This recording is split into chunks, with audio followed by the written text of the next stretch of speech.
அதிமுகவிலிருந்து விலகிய ஒரு பிரிவுக்கு தாவேக அமைச்சரவையில் இடம் வழங்கப்படலாம் என்கின்ற தகவல்கள் வெளியான சூழலில் அப்படி நடந்தால் விசிக தனது ஒத்துழைப்பு நிலைப்பாட்டை மறு ஆய்வு செய்ய வேண்டிய சூழல் உருவாகும் எனவும் அதிமுகவிற்கு அமைச்சரவையில் இடமளிக்கும் வாய்ப்பு இல்லை என தாவேக தரப்பில் தெரிவிக்கப்பட்டுள்ளது எனவும் திருமாவளவன் தெரிவித்துள்ளார்.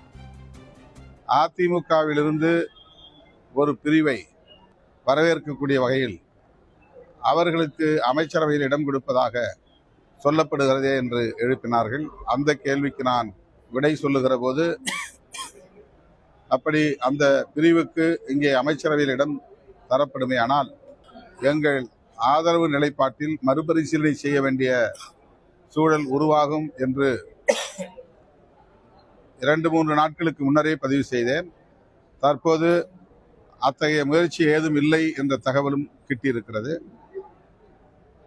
அதிமுகவிலிருந்து விலகி இருக்கிற ஒரு பிரிவினருக்கு அமைச்சரவையில் இடம் தருவதற்கான வாய்ப்பில்லை என்கிற தகவல் தாவேக தரப்பிலிருந்து தரப்பட்டிருக்கிறது.